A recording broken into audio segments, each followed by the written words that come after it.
Hey y'all, welcome back. I'm Shayna Cersei and I'm so excited to paint with you today for another day in our watercolor journals. So today I am using my 6x9 watercolor journal sketchbook.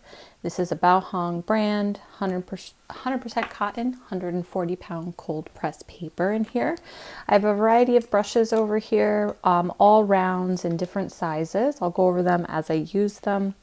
And then I also have my Core QOR by Golden mini paint palette set. I love this set. It's relatively new to me. I've been using Core for a long time, but I have a bigger 24 palette set. This 12 is just perfect. Mwah. Perfect amount of colors to make anything I really need.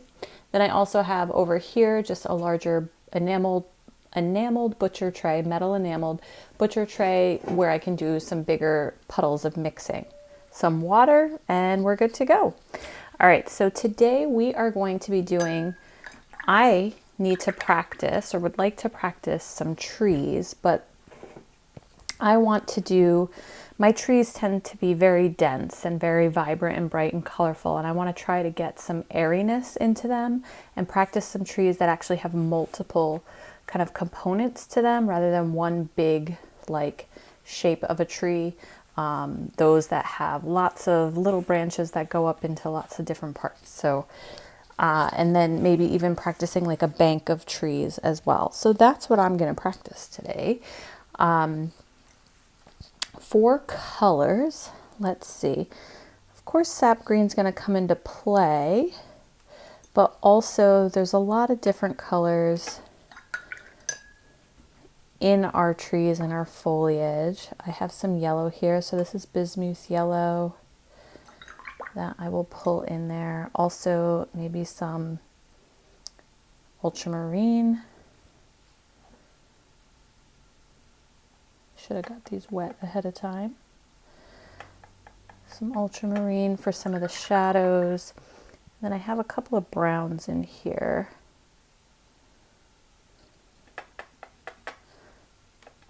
And a Payne's gray. I'm just putting them out in the palette. I will probably take them out here. I just have to look at the name of the brown. I can't remember what brown is in here.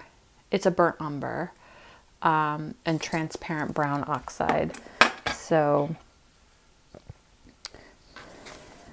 this would be the transparent brown oxide and this would be the burnt umber color. So a more reddish versus a little bit cooler, traditional darker brown color.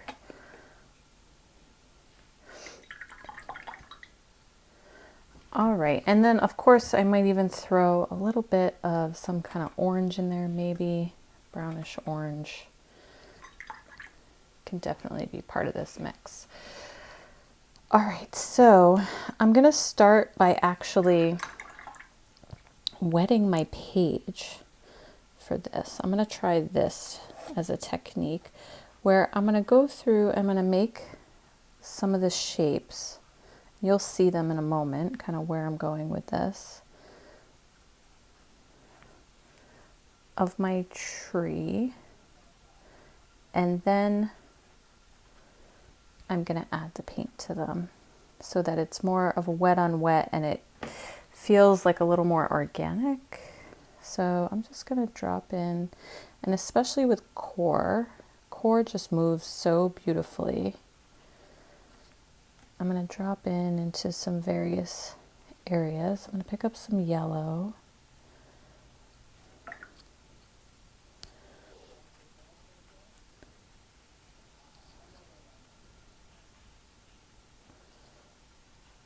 And again, my goal here is to stay really light and airy. I don't want to get super dark. I am going to add some shadow areas, and it's easier said than done with Core paints. Core paints are very vibrant.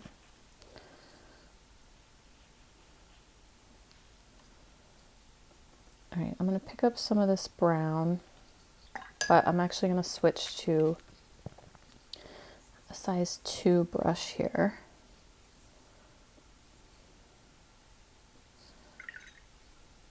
See what this color is. Yes, okay, so this is the burnt umber. Add a little Payne's gray to it. And I'm going to get right up on the tip of my brush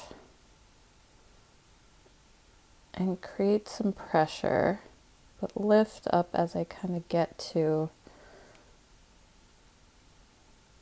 make the trunk a little wider.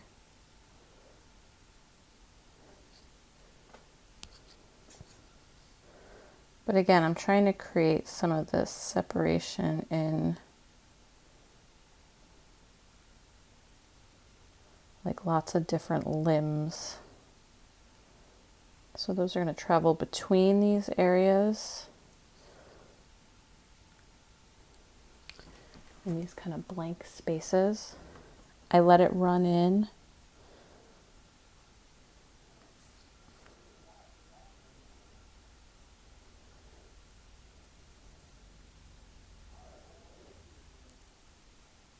I think this has to be a little bit thicker and then trail off.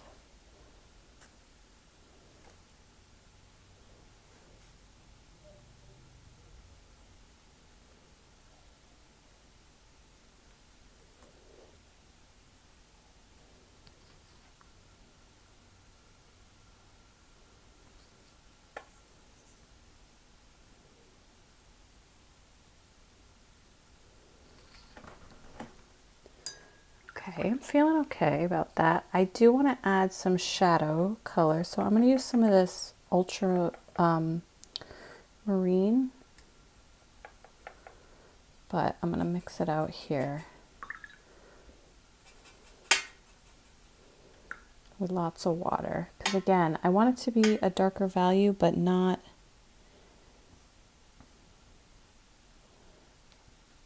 overpowering. I'm trying to stay light, airy.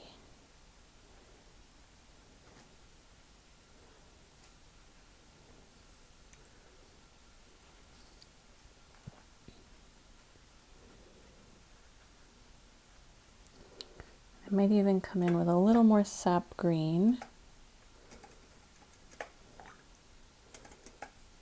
down towards the bottom and the sides.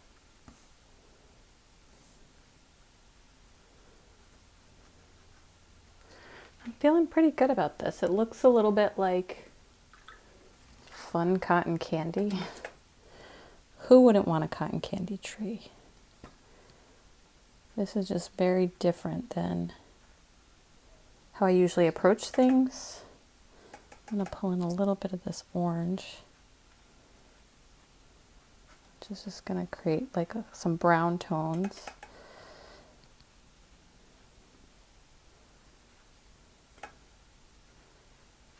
So right here, I definitely want to add a darker shadow.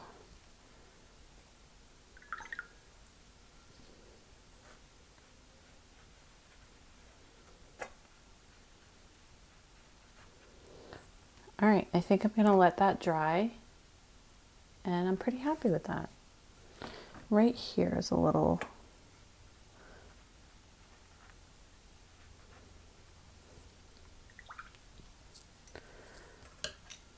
disjointed. You can always tell when I'm painting something new or in a different way and when I'm actually learning something, because I go much quieter and I'm concentrating. So thank you for being here with me for that process. I hope you still find it valuable.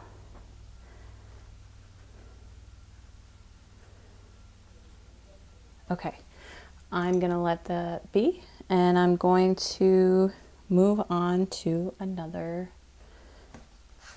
practice one over here, something a little different. Of course, I'm gonna just futz with this a little bit, just the trunk of the tree.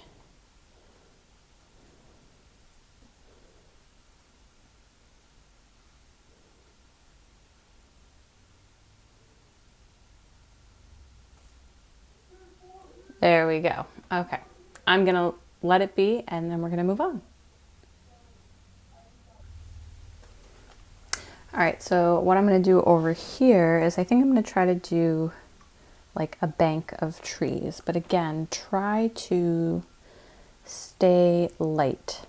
Maybe I'll do a little bit more brown and green. Mix some oranges in there. So if your oranges are too orangey and too bright, you can add a smidge of blue to them to kind of desaturate them a bit, and they become more of a burnt orange or brownish color. All right, so I am once again going to do actually, I'm going to do, I feel like I saw a tree like this recently. It was kind of a triangle shape or a cone shape, but it had lots and lots. It's almost like a bush versus a tree, but it had lots and lots of branches coming up into it. Almost like it was trimmed, like all the leaves were trimmed up high. So I'm still going to do wet on wet because again, I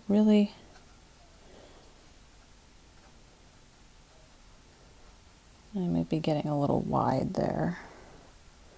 This will be interesting. I'm going to start with my yellow. I'm actually going to use, this is the bismuth yellow. No, this is the nickel azo yellow.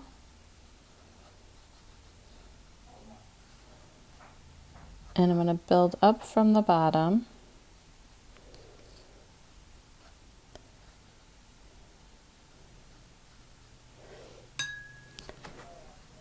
And the bottom is always going to be the darkest,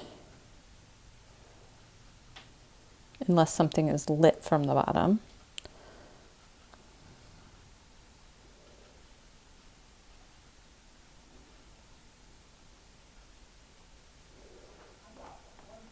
Okay.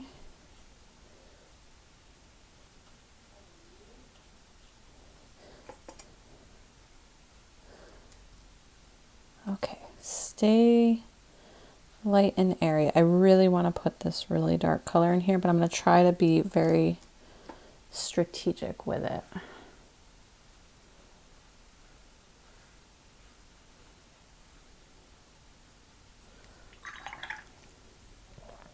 I'm going to blend it out or pull it up. So my brush just has pretty much no paint on it, or didn't have any paint on it.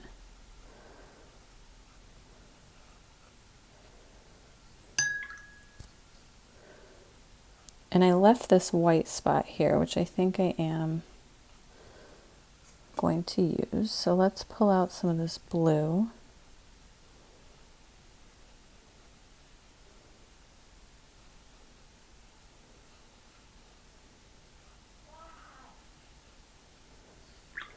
I hope you can't hear my child downstairs. I want to yell at him to say, can you please stop yelling? He's playing a video game with friends. So if any of you out there have children or have grandchildren, you may know the crazy sounds that come out of the video game playing. All right, so I'm going to leave that kind of as it is and let it dry wet on wet. And then I am going to bring, so the center is here, but it's going to be like a wide range of all these overlapping. Like I said, it was more like a bush, like lots and lots of, but also kind of looked like a tree.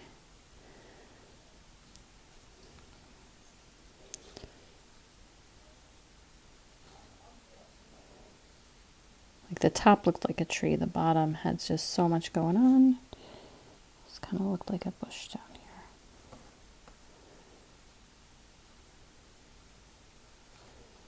And then I'm gonna put this little blank spot up here, just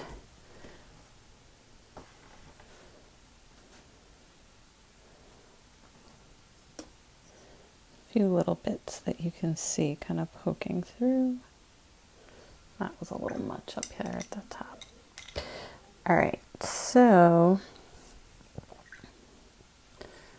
I love how this is drying. I'm just going to pull out a little bit of color, but then I'm going to add some back in. So I'm using sap green.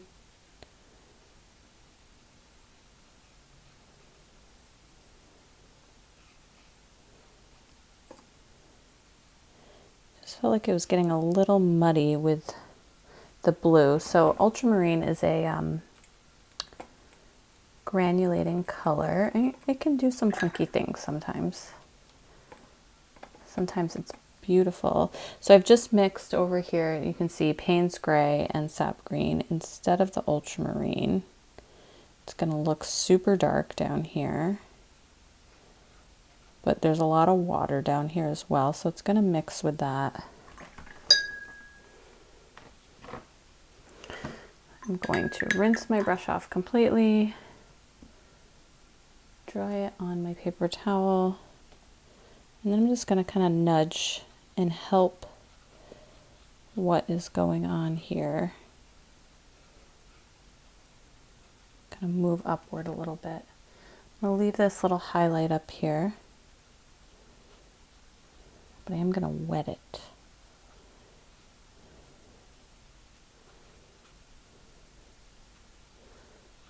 Just kind of blending downward. All right, so now I'm going to let that dry. That feels good too. I'm happy with that. It's not quite as light and airy as this. It doesn't have a lot of texture to it.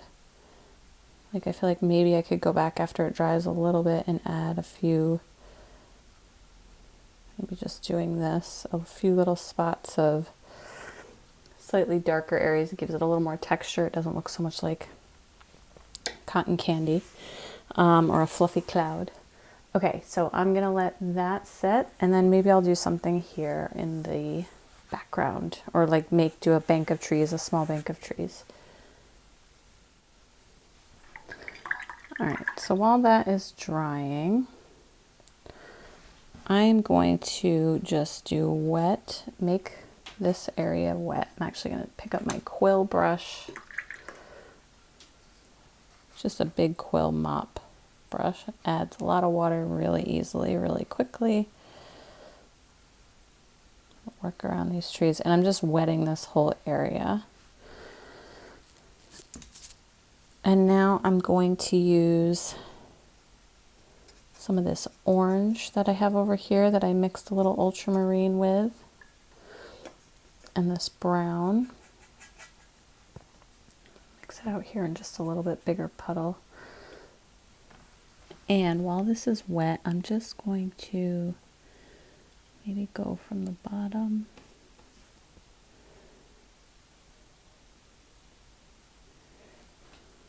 Basically just dot in some shapes. Add some green.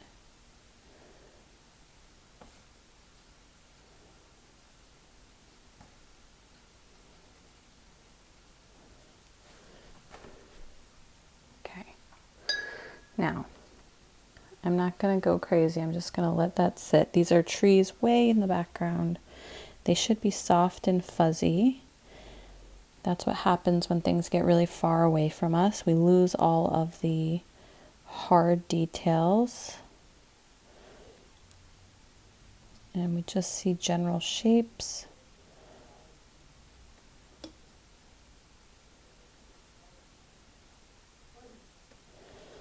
I might add a little blue in here towards the bottom.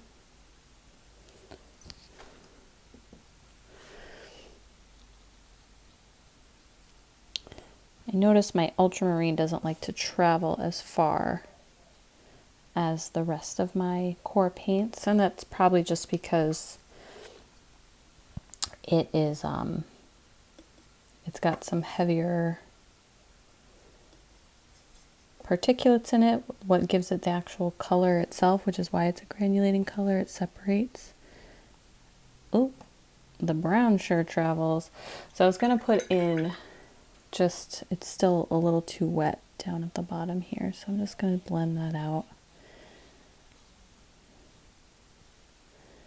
But basically that's a fuzzy little tree line in the background. I'm going to make it a little darker right at the edge here where it meets the ground,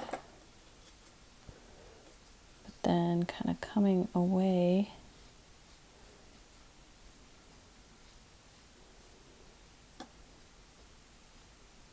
Oh, it's still too wet, but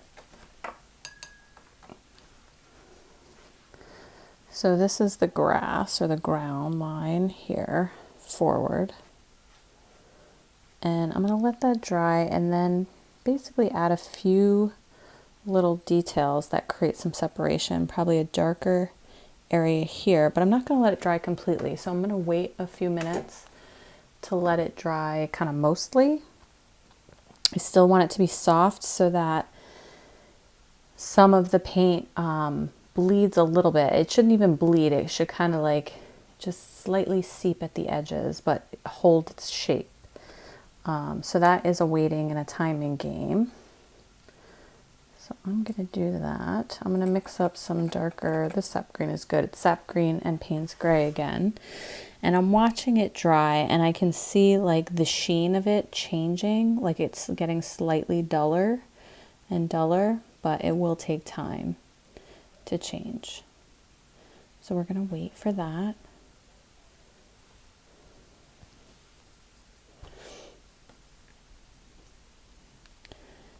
Let's test this part over here. So it's a little drier on this edge, and you can see it does bleed a little bit. It does kind of seep out the edges, but it maintains relatively the line shape that I put in there.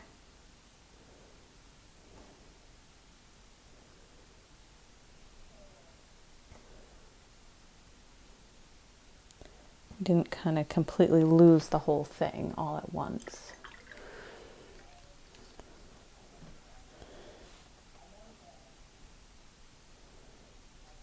And I'm just going to blend that out a little bit. I'm going to put darker color of brown in here, orange in here.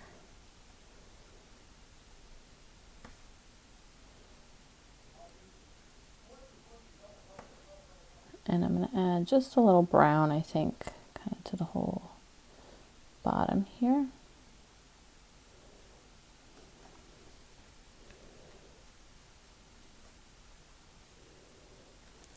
And it really just looks like a nice little messy, kind of puffy bank of little colored poof balls. But when you look at it in context for a landscape, it does look like a distant, far away tree line. And obviously if you built things in front of it that were more crisp in the foreground, like these trees here, it would start to create depth and separation by everything further away being, you know, kind of fuzzy, and then things as they get closer being a little crisper. So letting that dry, I might add a few details to my foreground with just some texture as that dries. So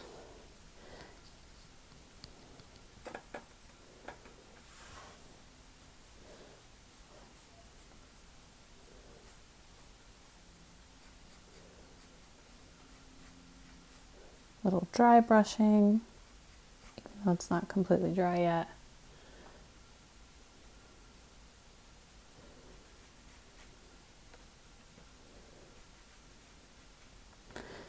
There we go.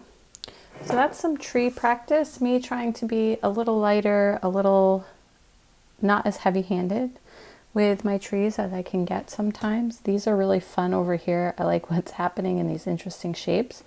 They're very not, you know, your traditional, like kind of what you would see. I'm really tempted to put a glaze of green over that. They're feeling really yellow right now. So I'm taking this green, and this is where I either like make or break everything I've done. So I've taken this green and I'm just going to do kind of a light glaze over just this one. I'm not going to get into the other ones to see how I feel about that. Okay, it feels better. It feels a little bit better. And then this one right here, I do actually want this to be darker here.